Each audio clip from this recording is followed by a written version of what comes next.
Praise the lord everyone. ప్రతి ఒక్కరికి యేసుక్రీస్తు నామమున శుభములు కలుగునుగాక. We greet you all in the name of our Lord and Savior Jesus Christ. Hope you are all doing good. మీరందరూ బాగున్నారని ఆశిస్తూ ఉంటున్నాం. Let us see a verse today. Psalm 150 verse 6. It says, "Let everything that breathes praise the Lord." Hallelujah. 150వ కీర్తన 6వ వచనం మనం చూసినట్లయితే, సకల ప్రాణులు యెహోవాను స్తుతించుదురుగాక, యెహోవాను స్తుతించుడి అని చెప్పడం మనం చూస్తూ ఉంటున్నాం. దేవుడు ఈ సృష్టి అంతటిని ఒక మాటతో తాను సృష్టించాడు. దేవుడు తన యొక్క వాక్కును పంపి సమస్త సృష్టిని సృష్టించినప్పటికి కూడా మనుషులమైనటువంటి మనలను తన స్వహస్తాలతో రూపించి ఉంటున్నాడు. ఆదామును అవ్వమును తన యొక్క చేతులతోనే తాను సృష్టించడం అనేది మనం బైబిల్లో చూస్తాం.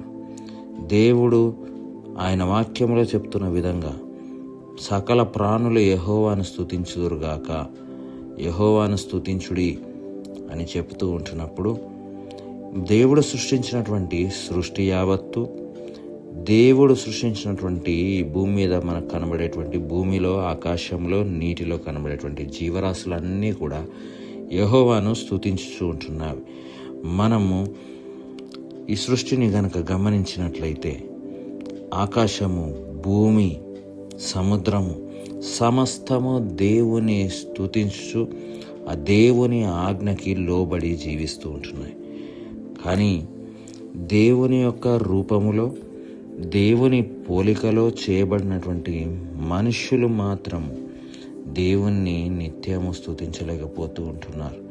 మనం దేవుని వాక్యం చెప్పడం చూస్తుంటున్నాం, సకల ప్రాణులు యెహోవాను స్తుతించుదురుగాక.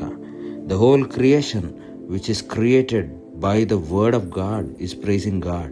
But God who made us with his own hands, mankind is not able to praise him at all times. When we see the word clearly saying, "Let everything that breathes praise the Lord," and even though we are taking breath, we are not praising him at all times. Many people sing praises, many people sing songs and worship the Lord when they have blessings.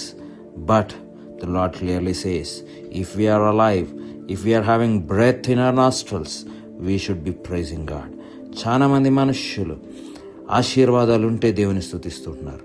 ఆశించిన ప్రతి ఒక్కటి వారి జీవితాల్లో జరిగినప్పుడు దేవుని స్తుతిస్తున్నారు. కానీ మనం ప్రాణముతో ఉంటే దేవుని స్తుతించాలి. ఒకసారి ఆలోచించండి ప్రియ జనాంగమ, దేవుడు గనక ఆయన మనలో ఉంచినటువంటి ఊపిరి గనక ఒకసారి ఆపివేస్తే, ఊపిరి తీసుకునేటువంటి విషయంలో ఏదైనా ఇబ్బందులు ఎదురవుతే, హాస్పిటల్లో, ఐసీయూలో ఆక్సిజన్ సిలిండర్స్ పెట్టినప్పుడు ఎన్నో వేల రూపాయల ఖర్చు అవుతూ ఉంటున్నది. ఒకరోజు మనము శ్వాస సంబంధిత సమస్యలను ఎదుర్కొంటే ఆక్సిజన్ కొరకు ఎన్నో వేలు, కరోనా టైంలో మనం చూసాం, లక్షల కొద్ది బిల్లులు కట్టారు, అయినా ప్రాణాలు నిలబడలేకపోయాయి. కానీ మన దేవుని యొక్క ఉచితమైనటువంటి కృపను బట్టి, ఆయన చేసిన త్యాగమును బట్టి, యేసు క్రీస్తు ప్రభువు మనము పాపములలో చచ్చి పడి ఉండొద్దు అని చెప్పి తన ప్రాణమును అర్పించి మనల్ని బ్రతికించి ఉంటున్నాడు. కాబట్టి ఆయన చేసిన త్యాగము, ఆయన మన పట్ల చూపేటువంటి ప్రేమ, ఆయన యొక్క ఉచితమైనటువంటి కృపను బట్టి మాత్రము మనం ఇంకా సజీవులముగా ఉన్నాం. కానీ ఈనాడు చాలా మందిని చూస్తే దేవుడు అంటే నాకు తెలుసు అంటారు, క్రైస్తవులు అని చెప్పుకుంటారు. కానీ దేవుని స్తుతించడం విషయానికి వస్తే, దేవుడు నా జీవితంలో ఏం కార్యము చేయట్లేదు, దేవుడు నా జీవితంలో ఈ అప్పులు తీసివేయట్లేదు, దేవుడు నా జీవితంలో ఈ రోగాన్ని తీసివేయట్లేదు, దేవుడే గనక నాకుంటే నేను ఆరోగ్యంగా ఉండాలి కదా, నేను ఏ సమస్యలు లేకుండా ఉండాలి కదా అనేటువంటి ఆలోచనలతో ఉంటున్నారు.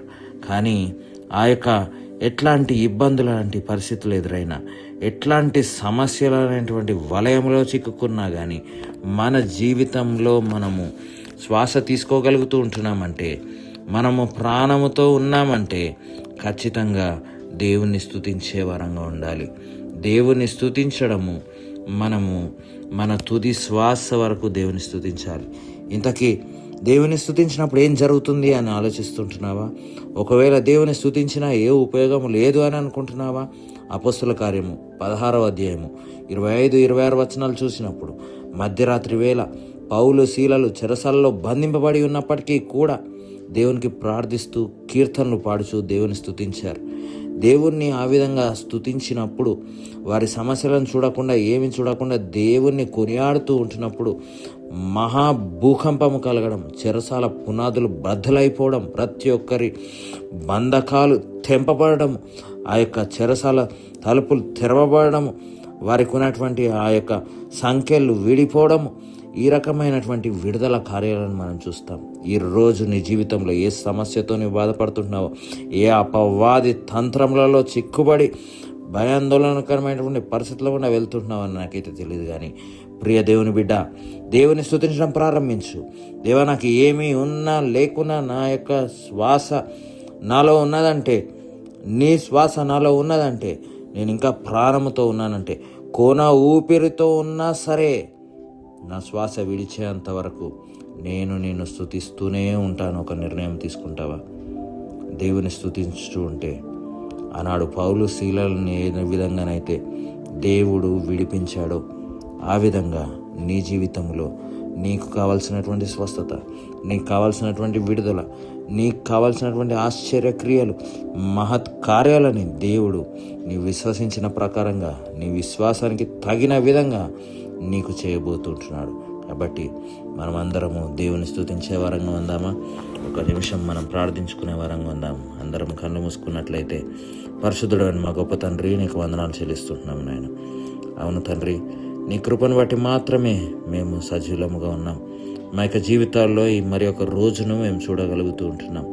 ఈ ఉదయం మేము లేవగలిగి ఉంటున్నామంటే అది కేవలం నీ కృప.